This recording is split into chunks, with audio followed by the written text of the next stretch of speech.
جو مولا والے نہیں ہیں، جو مولوی والے ہیں.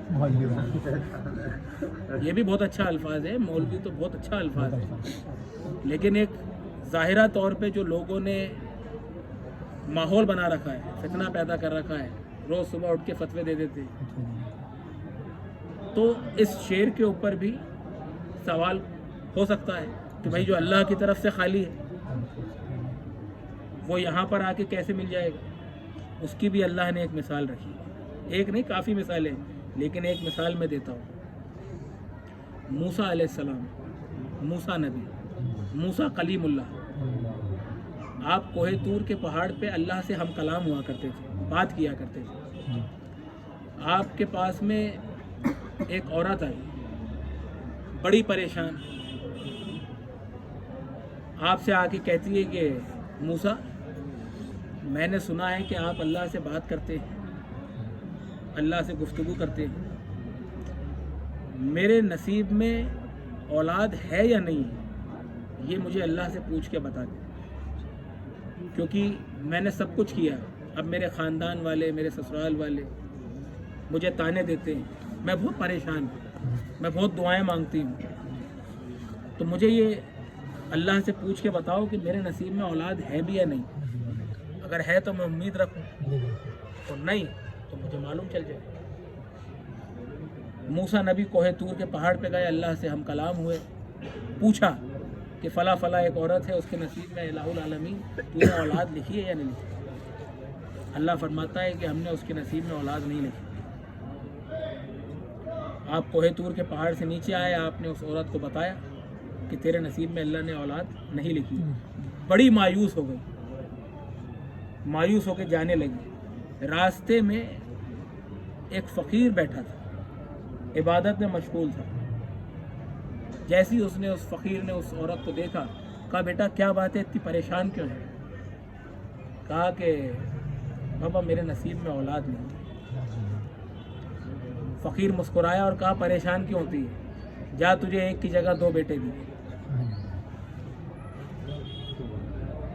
ابھی تو اللہ نے منع کیا ہے، جو خالق ہے، مالک ہے، اس نے منع کیا ہے کہ اولاد نہیں لکھی ہے. فقیر کہہ رہا ہے تجھے ایک کی جگہ دو بیٹے دی. بہرحال اس کی اولاد ہو گئی. کچھ عرصے بعد موسیٰ علیہ السلام ایک قصبے سے گزر رہے تھے، تو اسی عورت کے سامنے موسیٰ علیہ السلام سامنا ہو گیا. تو اس عورت نے تمام لوگوں کے سامنے موسیٰ علیہ السلام سے سوال کر لیا، تانا مارا کہ موسیٰ تم نے تو کہا تھا کہ میرے نصیب میں اللہ نے اولاد نہیں لکھی، یہ دیکھ میرے دو بچے میرے ساتھ بیٹھے. موسیٰ علیہ السلام واپس کوہ طور کے پہاڑ پہ، کیونکہ نبی معصوم ہوتا ہے، واپس کوہ طور کے پہاڑ پہ گئے اور آپ اللہ سے کچھ سوال کرتے کہ اس سے پہلے ہی اللہ نے حکم دے دیا.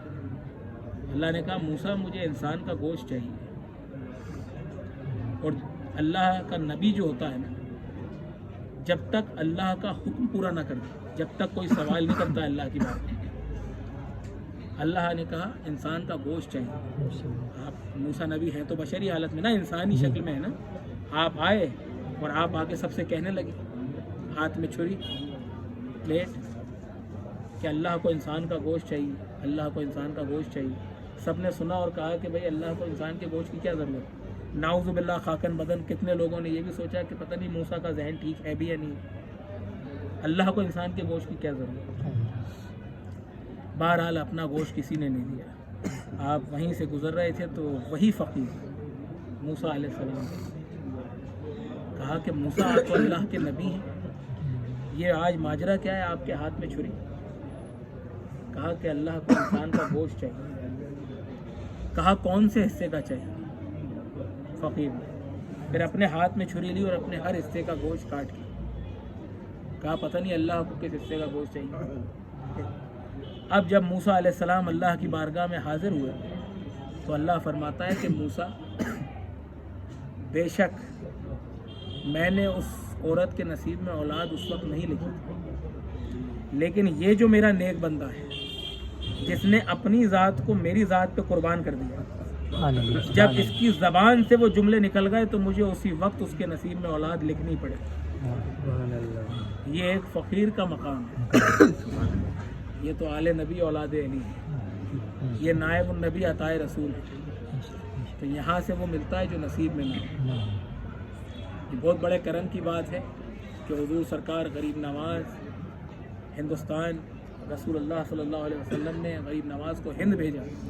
یہ بہت بڑا احسان عظیم ہے ہند والوں. آپ اپنے گھر میں بیٹھے ہو, گاڑی میں چابی لگائی, خواجہ صاحب کا بلاوا ہوا, آ گئے. ٹرین کے ٹکٹ کرائے, بیٹھے, آ گئے. فلائٹ میں بیٹھے, آ گئے. ان سے پوچھو, ان کے دل کا حال پوچھو جو سرحد سے پار ہے. جب بات ہوتی ہے تو تڑپتے ہیں وہ, جیسے پانی کے بنا مچھلی تڑپتی ہے. سب کچھ ہے ان کے پاس میں, سارے اسباب ہیں, لیکن پولیٹیکل مدعے کچھ ایسے ہیں کہ وہ نہیں آ سکتے, تو وہ تڑپتے ہیں. تو یہ احسان عظیم ہے ذات پاک کا, غریب نواز کا, کہ ایسا سلسلہ ملا آپ لوگوں کو. اور حضور سرکار غریب نواز کی بارگاہ میں یہاں سے جو مشن چل رہا ہے, مشن اہل بیت علیہ السلام, اس مشن میں جو آپ لوگ جڑے ہوئے ہیں اور جو کام کر رہے ہیں, یہ احسان عظیم ہے ذات پاک کا کہ کسی کے کرنے سے نہیں ہوتا ہے. یہ جس سے خدمت لینا چاہیں اس سے خدمت لیتے ہیں. تو آپ لوگ جو خدمت کر رہے ہیں, یہ غریب نواز خدمت لے رہے ہیں, اور غریب نواز کی نگاہیں سب دیکھ رہی ہیں. آج سوشل میڈیا کا زمانہ ہے. کافی لوگ یہ بھی سوچتے ہوں گے کہ بھائی کچھ بھی اگر خدمت کرتے ہیں تو اس کا ویڈیو بنانے کی ضرورت ہے, کیونکہ آج اپنی بات کو لوگوں تک پہنچانے کا, جب مائک نہیں تھے, ممبر ہوا کرتے تھے. جب رسول اللہ کو کچھ حکم دینا ہوتا تھا, ممبروں سے اعلان ہوتا تھا. پھر مائک آئے, پھر الیکٹرانک میڈیا آئی, آج سوشل میڈیا ہے. تو سب سے آسان طریقہ اپنی بات کو لوگوں تک پہنچانے کا آج سوشل میڈیا ہے. اور ہمارے رسول نے صلی اللہ علیہ وآلہ وسلم اور آپ کی اہل بیت نے علیہ الصلاۃ والسلام صرف بول کے نہیں بتایا, جو بھی بتایا وہ پریکٹیکل کر کے بتایا. تو ہم اگر ہمارا کوئی ویڈیو آتا ہے, کچھ آتا ہے, تو جب تک ہم پریکٹیکل نہیں کریں گے, جب تک ہم کسی کو یہ نہیں کہہ سکتے ہیں کہ تم کرو. بے شک دینے والی ذات اللہ کی ہے, سب کچھ اللہ دیتا ہے, مدد بھی اللہ کرتا ہے. کہتے ہیں نا اللہ سے مدد مانگو, اللہ سے مدد مانگتے ہیں. لیکن اللہ تو یہ کہہ رہا ہے کہ نہ میں ہاتھ رکھتا ہوں نہ پیر رکھتا ہوں. اللہ تو ایک نور ہے. تو اللہ مدد کیسے کرتا ہے؟ کسی ذریعے سے, کسی کے ذریعے سے. تو یہ دعا کرو, یہ کوشش کرو, مشن اہل بیت کا جو مقصد ہے, یہ فکر پیدا کرو, یہ کوشش کرو کہ تم وہ ذریعہ بن سکو جس سے اللہ مدد کرے سکو, تم وہ ذریعہ بن سکو. تو یہ حضور سرکار غریب نواز کی بارگاہ سے جو مشن چل رہا ہے, یہ صرف ایک مشن نہیں ہے, مشن اہل بیت علیہ السلام ایک مشن نہیں ہے, یہ ہمارا مقصد حیات ہے. اللہ رب العزت نے اسی لیے دنیا میں بھیجا ہے کہ خدمت خلق کرو, جس کی جیسے مدد کر سکو. ضروری نہیں ہے کہ آپ بہت کچھ کرو.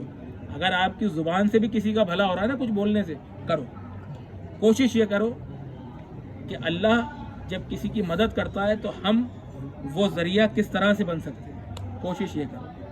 تو یہ غریب نواز کی بارگاہ سے پیغام ہے, یہ ہے مشن اہل بیت. مولا سب کو سلامت رکھیں, اور جو خدمات انجام دے رہا ہے تمام لوگ, غریب نواز سب کی خدمتوں کو قبول فرمائے. اور ابھی سردی ہے, بہت ٹھنڈ ہے, تو اپنے آس پاس بھی خیال رکھے کہ کون سے ایسے لوگ ہیں کہ ہم تو گھر میں اوڑھ کے سو رہے ہیں, کئی لوگ ایسے ہیں جن کے پاس اوڑھنے کی تو بہت دور کی بات ہے, ٹھنڈی زمین پہ بچھانے کے لیے کچھ نہیں, ان کی مدد کرو. تو ابھی کب تک کا خیال